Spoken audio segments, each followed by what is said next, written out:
This story was submitted by Cinderella 1975. This happened to me 2 summers ago, on my way home from an out-of-town day trip for my son's birthday party. We went to a water park and decided to go to dinner in this really small town after getting slightly lost due to Google Maps' crappy directions.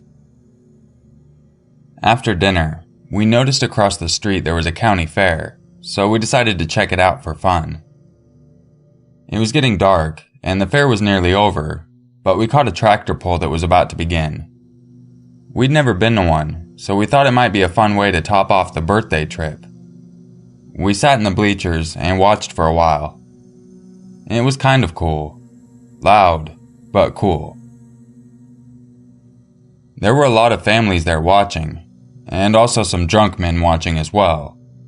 I did not think anything of it. I had my 16-year-old son with me and a good friend of mine who is a strong guy, so I felt safe. Backtracking using Google Maps directions, we got on the road that I recognized would get us home. I noticed that as soon as we pulled out of the restaurant, there was a car behind me. The only car on the road, as most of the town inhabitants were most likely at the fair or at home. The car followed us on the road we took to get home, which I found odd because it was a desolate back hilly road with a wooded area on either side. I thought maybe they too were from out of town and were using the same cut across to get to the interstate, as it was summer and many people road trip. I still felt uneasy about it, but decided to just get off this podunk road and onto the interstate as soon as possible. As we were driving on this hilly back road, it was fully dark outside, and I kept it easy for fear of a deer running out in front of us. The car stayed right behind me. I slowed way down, hoping he would be annoyed enough to pass me for going too slow. Instead, he drove right up on my ass, tailgating me. I could see that it was only one person in the car, and the windows were tinted. I dared to speed up, wanting to get on the main road or interstate as soon as I could. He stayed right behind me. I dared to speed up, wanting to get to the main road or interstate as soon as I could. He stayed right behind me, going as fast or as slow as I was, not bothering to get off my bumper. I knew without a doubt we were being harassed now. I was getting scared. I had my son in the back seat. It was his birthday. This was unfair, and I kicked myself for going to the tractor pull. Of course, I could not have predicted this craziness. After what seemed like ages, we got onto the interstate. I had hoped it was just some local jerk who wanted to scare some city folks, but I somehow knew it was not that simple.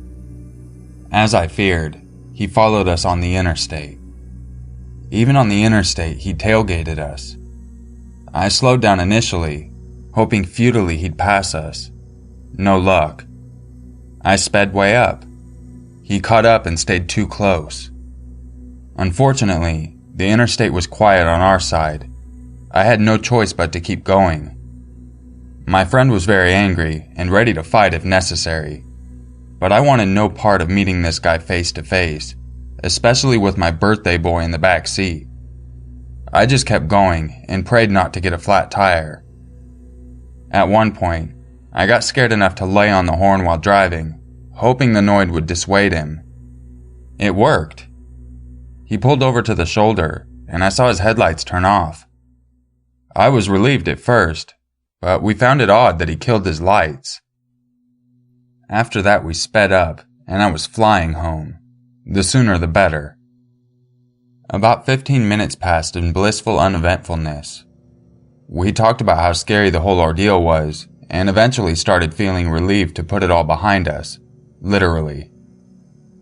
We were about 25 minutes from home, and there were a couple of vehicles here and there, which made us feel less alone on the road. At one point when the cars thinned out, and we were once again alone on the road, something happened that I could not believe. Right next to us, and slightly behind us, bright headlights burst on. He had been following us the whole time, with his headlights off, staying carefully behind us and waiting for his chance to scare and surprise us. I almost started crying, but at this point, I was too angry. Far ahead of us, I saw the taillights of a semi. I sped up quickly, with the stranger in the car next to me trying to pace us in the fast lane. I think he realized that I was trying to catch up with the semi. So for the first time in this insane chase, he did something truly dangerous and swerved at my rear panel. A pit maneuver, trying to push us off the road. I sped ahead and missed him, clipping me by inches. I finally reached the semi-driver and got close, hugging the back of his truck as much as I dared and leaving no room for this jerk to cut me off. We went this way for a little while. Finally, and I truly believe this semi-driver knew something was wrong, because after so long of seeing this crazy driver swerve at me and trying to get in front of me as I would not let him over, the semi-driver did something I will forever appreciate him for. He swerved into the fast lane and dangerously cut off the stranger's car, and then tapped the brakes. I took it as my cue to speed ahead from the slow lane and try to lose this creep. I sped up to 90, then 95. My hometown was straight ahead. I took a sharp left to a back street that leads to a main road and stopped at a busy, well-lit gas station. Luckily, there was a cop there. My friend got out and explained the whole situation to the officer, and he called for other cars to search for this guy. We left the gas station after calling a friend to follow me to a parking lot where I stowed my car overnight because I did not want the guy to possibly find my house by recognizing the car. I watched my back for quite some time after that. I always notice that make and model of a car in white if I see one on the streets. Thank goodness we got away safely. Now, the bothersome thing about this story is that the small town where this took place happens to be the small home of one of the biggest mental health facilities in Iowa. This thought has kept me awake more than one night, and I still check the papers for stories of escapees. Afterthought. In retrospect, I think of how I could have done things differently that night. Mostly, I'm just thankful we got away safely, if not a little spooked and a lot shook up. The police officer we spoke to told us that if anything should happen like that again, that I can call the police from the road, even if it's in the middle of nowhere, and that they will come to where we are to help. Duh, I never even thought of that. I guess in my panic, I just figured I had to get myself and my loved ones out of this, and that I would talk to the police once I was in town. But this advice could save someone else from going through this situation as long as we did. So please take this advice, and if ever in a frightening predicament in the middle of seemingly nowhere, don't hesitate to contact the police as soon as possible.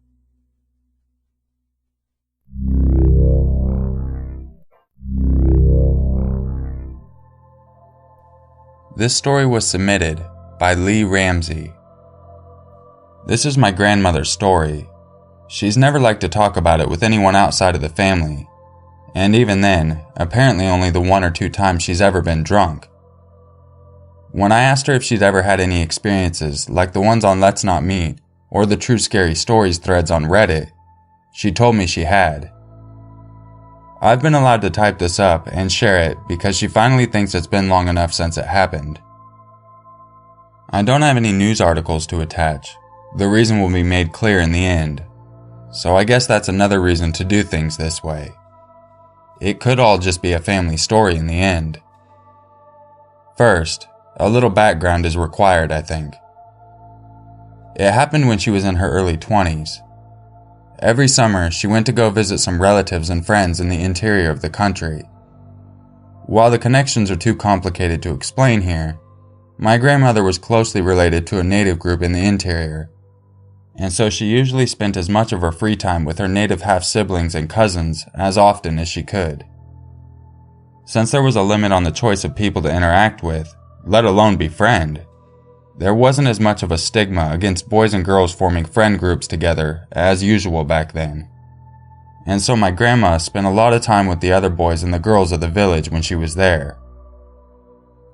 It's always hot in the interior, so a lot of the time, the team spent their days at the river and the small lakes to keep cool. walking back to the main road from the closest river to the village took you past the local campgrounds. They filled up rather quickly in the summer and brought in traveling families and their own children and teens, which helped bolster the gaggles of kids running around and intermingling. So with that, I hope it explains what it was like there and why what happened was so strange. One summer was particularly hot. My grandmother and her friends were at the river cooling off with some of the campground kids. She'd brought her new bathing suit up from the city and had decided to pass it around. It was one of the first versions of the bikini that were out at the time, and everyone was having fun trying it on, and apparently the sight of her half-brothers in her bikini was absolutely hilarious. While sitting on one of the big rocks by the river with the others, my grandmother said she felt like she was being watched. Not the feeling you get when it's casual glances either, but the skin-crawling, very intense stare kind of feeling. Looking up, she couldn't really tell where it was coming from because of all the people on the river. When it didn't stop, she moved to another rock, but it didn't seem to help. Over the next few hours, she moved spots about 3 or 4 times, and eventually she just sat on the gravel of the beach in the shadow of one of the boulders. James was the leader of their village teen group, a handsome boy with long hair and really dark eyes. Whenever travelers came by, they'd always say that my grandmother and James were such a beautiful couple and that they should get married. Locals always laughed at that, because besides them being cousins, something that was never told to outsiders was that James was actually what is now called the transgender. It wasn't really something that was openly talked about with outsiders. It was just something that was, because of traditional beliefs and all that in the native community. This is important for later on too. Anyway, James had apparently noticed my grandmother's moving around and came to sit next to her and ask her what was wrong. She explained the feeling, and James frowned and stood up to look around the river at the people hanging around. While women didn't have equality back then, as always, things were different in the boonies, and especially among the native communities, who tend to stick together because, as my grandmother put it, we never got help from anyone outside of the community. We had to rely on ourselves. No one took kindly to outsiders trying to get too close. When it got dark, everyone packed up and headed home, and while the feeling had faded, when my grandmother got to the main road, she said she felt it again. This continued on and off for a few days, even following her into town. At this point, all of her friends were on edge, especially when on the 3rd day of all of this, the girls of the group had gone over to my grandmother's and they'd found a letter addressed to my grandmother on the porch, detailing everything she'd done that day and with whom. This freaked them out, but they kept it to themselves and the group. The next day, while in town getting some ice cream, one of her cousins named Robert came running up to my grandmother and told her of a guy he'd seen watching her from behind the general store. He'd remembered what had been going on and called out to the guy, but when he'd done that, the stranger had turned around and run off. Robert had booked it after the guy, but had lost him at the edge of town where some of the hiking trails began. He said the stranger was white, pretty tall, but not all that rough looking like some of the transients they sometimes have coming through town. They knew that they couldn't go to the authorities with just that, which annoyed everyone more than anything else, but they all agreed it was better than nothing now, and they knew who to look for. That night, when my grandmother got home, she noticed someone had left her another letter on her doorstep. Inside was a poem talking about how much the sender loved her, and a lock of hair, which she assumed was the sender's. This scared her more than anything else, and she threw it all in the garbage. That night, she went to stay at James' place, too afraid to stay at home alone. She stayed there for 2 days, and everything seemed to go back to normal. No sightings and no feelings of being watched, much to her relief. On the 3rd day of staying with James, she was drinking some juice on the porch of James' house, waiting for him to get dressed so they could leave and go into town, when she saw some movement by the tree line at the edge of his property. a tall, white man walked out of the bush and just stood there, watching her. They stood there, frozen, and just watched each other for a moment before he smiled. Even from so far away, my grandmother knew that the smile was not a good one. My grandmother says that even today, she has nightmares about that smile. The man started walking towards her, and my grandmother screamed for James and dropped her cup, glass shattering around her feet. In the second or two that it took for that to happen, the man started to run towards her, and when my grandmother turned to bolt inside, she was shoved out of the way as James came barreling out. Looking back on it now, apparently the sight was somewhat comical when removed from the abject terror that was running through my grandmother at the moment. There was James, only in a pair of pants that were still undone, with no shoes on, and standing in the juice and glass combo on his porch, apparently having been in the middle of binding, and was completely naked from the waist up, holding a gun. The intruder had stopped running when James came out, but then continued to move forward as he saw what he probably thought was only a woman with a gun, and probably thinking she couldn't shoot for a damn, as my grandmother put it. James sneered as the man continued on his property and leveled the gun and said loudly enough for the other man to hear, "Fence, planter," before letting off 2 successive shots. The wood of the old horse fence in the yard exploded, followed by one of the clay planters in the yard shattering behind the intruder as it was hit. The man flinched back a step, probably in surprise and realization that he'd just stepped into something that he couldn't handle. James calmly leveled the gun at the man and called out, "Head." The man turned and ran off into the trees again, disappearing from sight.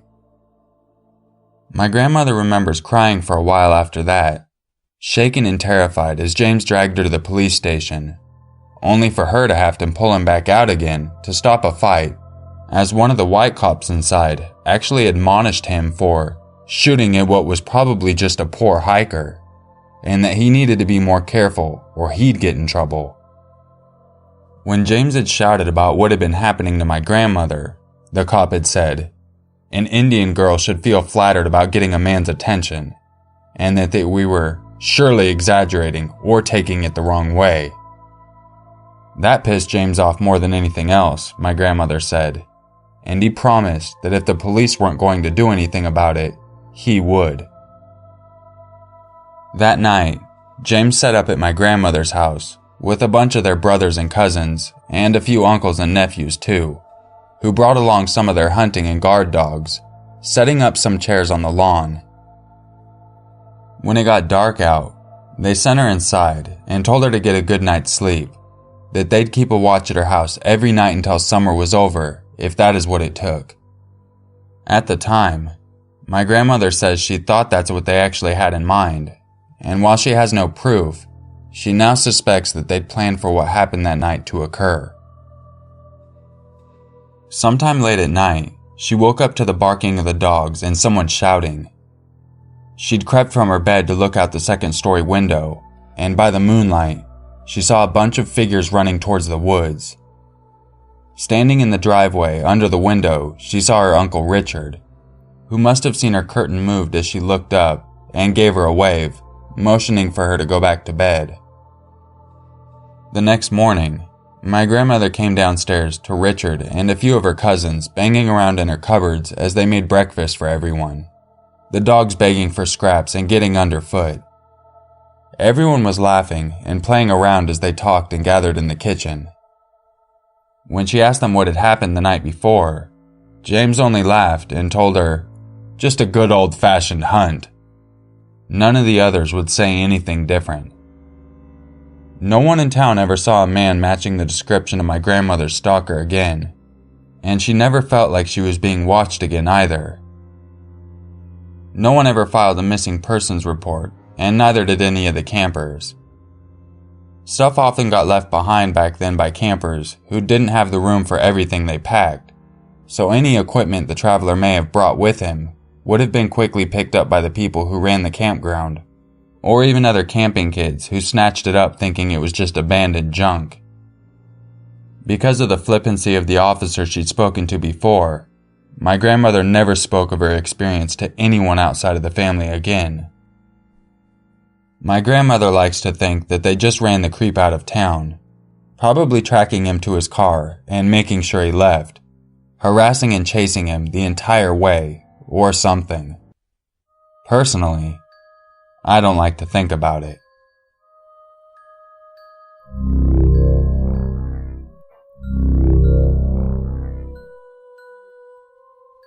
If you enjoyed this video, you know what to do. Now, before I get into the review of these stories, I'd like to give a quick shout out to the subreddit The Chills. I have also opened that up as one of my methods of submitting.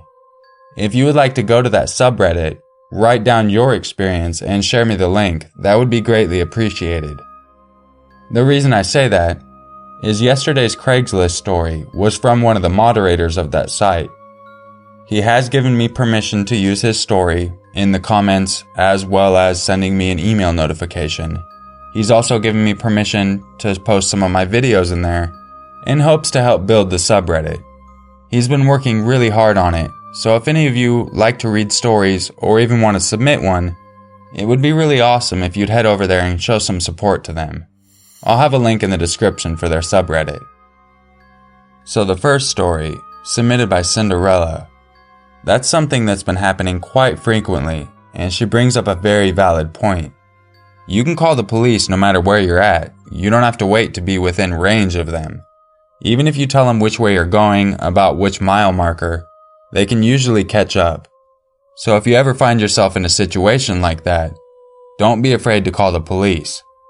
Now that should also be said, if you're being pulled over at night by an unmarked police car and you're fearing it might not actually be an officer, you can actually call the dispatch desk and tell them you're trying to confirm that it's an officer, because not all of the time it is an officer.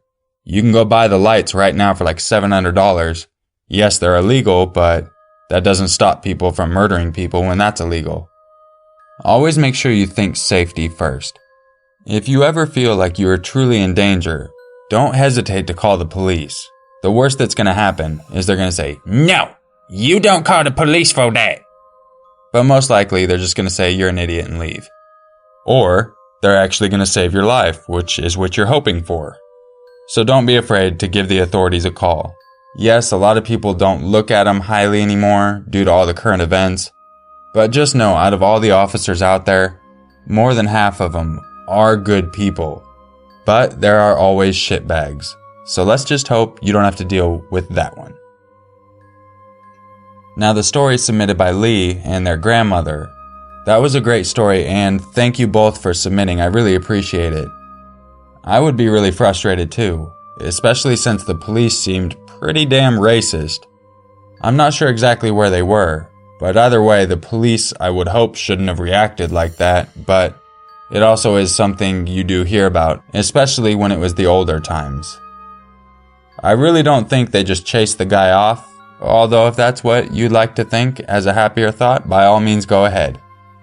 But I don't see a whole bunch of guys that are pissed about someone messing with their family with a whole bunch of weapons and dogs, just chasing someone to scare them away. But whatever makes you sleep better at night, that can be the way you want to think about it. I really appreciate everyone submitting their stories. Sorry this video was a little later. I've been trying to deal with a whole bunch of things, as I'm sure a lot of you have heard about, as well as spending a little time with my wife and enjoying some of my free time. That being said, I'll see you guys back here for another video tomorrow. And just remember, it's always scarier if it's true.